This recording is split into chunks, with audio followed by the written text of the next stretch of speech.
siya? Ngayon na pulong sa Diyos sa 36. Apan, walay tao nga nasayod, kanong sa maabot katong adlaw o taknaa. Bisan ang mga anghel sa langit o bisan gani ang anak, kung dili ang amahan lamang. So, mauna siya nga daghan kay nang kanang pulungag gisangyaw na or daghan kay nakahibalo ni ana nga wala gayoy makahibalo sa diha sa ikaduhang pagbalik ni Hesus Kristo. No? Ang pulo nga pagbalik or return diya sa Hebrewanon nga pinulungan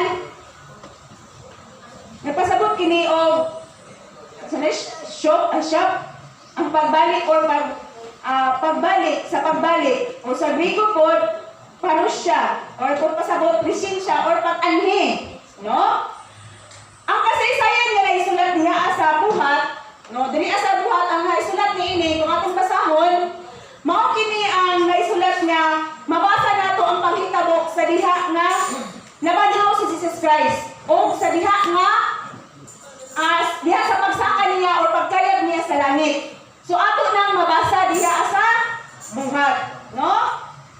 Sa dihang si Jesus Christ misaka or mikayag sa langit, ang mga tinud-an nagpabilin sa pagtindog or tan-aw sa langit, no? Nga nagunahaw-na og unsay ilahang sa ugmaon. Ibag-inan sa ni Jesus Christ nga, uy, nganong naapaman mo diha nagtindog, no? So, ni atong tumura, ang duha ka tao nga nagbisig puti, nagpakita ko nga naghatod ka nato sa mensahe o paglao sa kasiguruhan nga si Jesus Christ mubalik kayo. No? Jesus Christ said, I shall return. No? Ningon diya sa Juan 14:3. Itong basahon.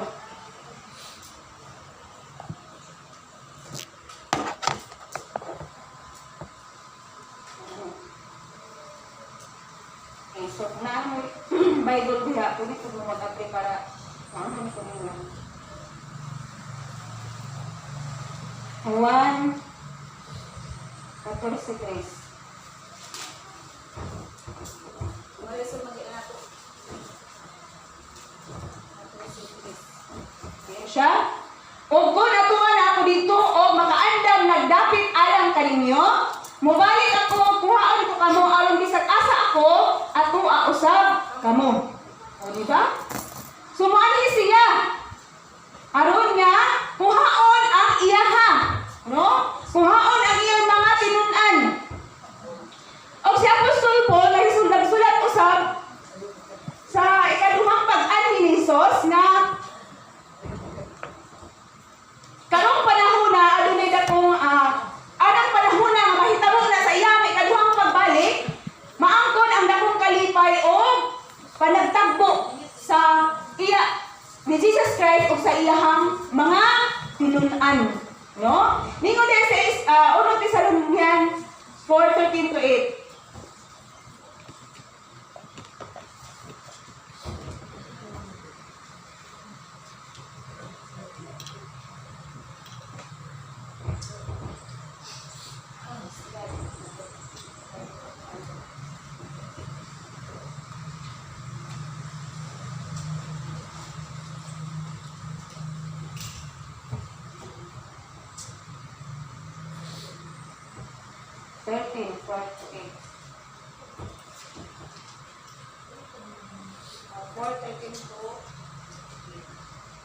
Tingin siya, mga igsoon, buot kami nga masayod kamo sa kamatuoran may tungod ni atong nangamatay na aron dili kamo mag-uol sama sa mga tao nga walay paglaom.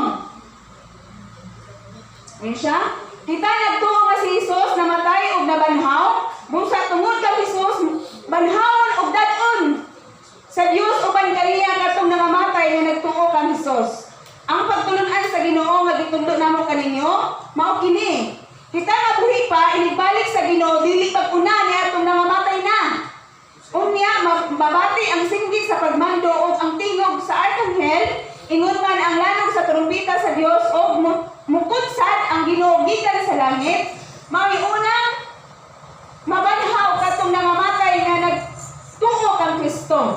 Unya kita kabuhi pa niadto adlaw, bayawon uban kanila dito sa mga panganod aron pagsugat sa Ginoo. O kita unya uban sa kanunay sa Ginoo. Busa pag dinisagay ka mo, tungod niining paglauma. So mga kaigsunan mauna ang mahitabo sa ikaduhang pagbalik ni Jesus Christ, no? Nga aduna gayoy pagkabanhaw sa mga patay, no? O paglaling sa iyang mga tinun-an uban ni Jesus Christ. So inana ang mahitabo na ng panahon na mga kaigsunan. So mauna ang panahon niya dako jud ang kalipay nga maangkon diha sa mga anak sa Dios na diha nga mga nagtuman, no? Mga nagtuman ni Jesus Christ, no? Kinahanglan gyud gayud nga kita mga kaigsunan magtinud-anay kita sa pagpangalagad, no? Mo bitaw na nga sa mga niagi nako nga mga Sunday school kato siya importante pud to sa tuang kinabuhi. Kay mo utoy mo hulta, mumol sa atong pagkatao, no? Nga i-apil ta sa ikaduhang pagbalik, no? Dili kay ang atong pun-an mo ang ikaduhang pagbalik nga mo'y atong ganahan. Kung dili ka nang tanan nga anaa diri sa Biblia, importante gyud na sa ato ang kinabuhi, no? Kay nga naman hulmahon man ta, no? Kung saan man nato sa ang pagka-insakto, kung dili walay mga pagdambag na gikan sa Biblia, no? Mga kanang-tanan dili nahaklan na kay aron sa ikaduhang pagbalik mahiapil ta sa pagkayab sa langit. No? Mahiuban ta sa paglutaw diha sa mga paganod, no? Kauban ang mga binanhaw nga mga patay. No? Ingon pa dili kita ang unahon nga bayawon.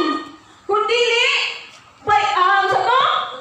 ang nangamatay banhawon o diha pa nga mahiapil tapos sa pagkayab sa langit.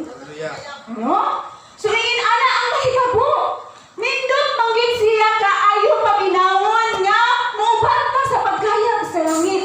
Ang ako lang o kung saan man nato labi na yun sa atong mga kinaiyahan. No? Mabitaw na nga ang akong sa listo nag-hisgot yun siya always sa mga atong mga kinaiyahan. Kay maong hindi ang makapakdang sa atong kinabuhi. No? Maunay makabalda sa atong kinabuhi, sa atong kinabuhi diriya sa kalibutan. Kay kana siya nga mga kinaiyahan nato. Muna ang buhat sa kaaway mo kita. Mapunting yun ka. Nga dili ka makauban diya sa ikaduhang pagbalik. No?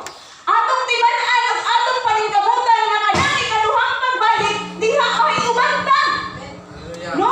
Paningkamutan na nato mga kaigsunan. No? So, kung karon ang atong topiko na ingon si Jesus Christ, I shall return. No? Mubalik ako. Unsay iyang balikon? Kay anong kuhaon ang tanan niya? Iyaha. Oh, ang iyaha. Tanan nga iyaha, iyang kuhaon og danon dito sa iyaha. Tingharian niya iyahang andam. Oh. Okay. So naay lima ka dako nga punto about sa meaning sa I shall return. Oh. Sa ikaduhang pagbalik ni Jesus Christ lang utanan ko unsa iyahang tumong. Ha? Sige, comment sa. Ang Ginoo, kita mga anak, mga katawhan. Ang unang-unang buhaton nila ito, kaya Ginoo kita mga anak si Ginoo. Kasi ka tinod-anak si Ginoo, bisan ako sa kapatid. Ang tinod-anak si Ginoo mo mito siyang puno, midawat ka niya. Ingon na bukto maluluwas, na kawatis mo siya. Kaya gilubong sa pagkatao. Ang datapaka sa iba ko na, ang bago pagkatao mo ay katungod na maghahata ko. Pinapuhin, balaan mo ng pag-ibig mo. Magpagpo ang atong tanang mga binuhatan. Kung galing ang atong binuhatan, kulang man. Pero ninyo ba, kulang atong binuhatan, kaya magbit, magpuna. Bukata sa yuta, kaan na tayo sa babaw, dito ba na sa langit? Pagkabilin na dinis yuta, magpulat na lang katuwang kaluwasan. Ito may kaluwasan. Okay, ano si Pastor Solomon nga dito kuno ingon nga mga kanang sa to, maayo lang ka. Kaiso, mga kaiso na hinuluman niyo to ako sa listro nga kinahanglan full package ta. Ha? Kung sa'yo mo pasabot niyo mga full package. Oh, nito na gani ka na ay magkabatarong na makita mo sa imong kinabuhi. Ayaw pag-ingon na dili ka batarong, ganito mura ka. Unsa man na imong pagtuo? O wala pud ka lang batarong. Ang ako pud pasabot kung nakahinumdum mo nga kinahanglan sa atong kinabuhi full package ta. Walay mabilin bisan isa.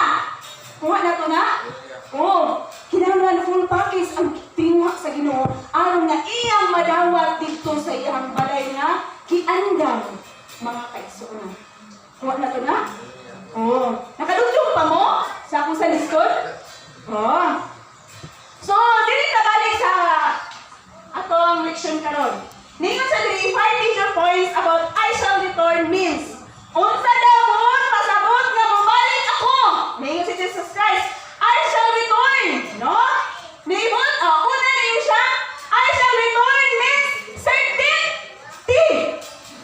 Oh, certainty means kasiguruan. Oo. Adunay kasiguruan sa imong kinabuhi. Mabalik ako karon adunay kasiguruan sa imong paglaom. No? Adunay kasiguruan sa imong pagsimba-simba karon. Oh, adunay kasiguruan sa imong pagtuo pagsalig. O adunay kasiguruan sa saad sa Diyos. No?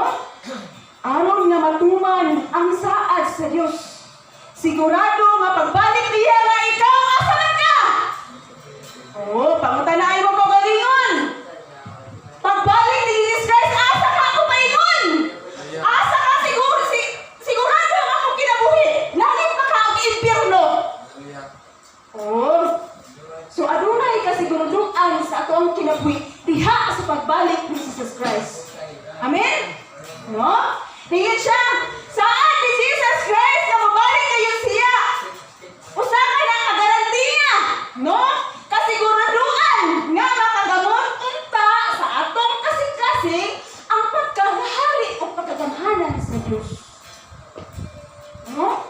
Pagamuton gyud nato unsa kagamhanan o unsa pagkahari ni Jesus Christ sa ato ang kinabuhi. Aron na aduna tay kasi guruhan. Sigurado ta? Hello? No?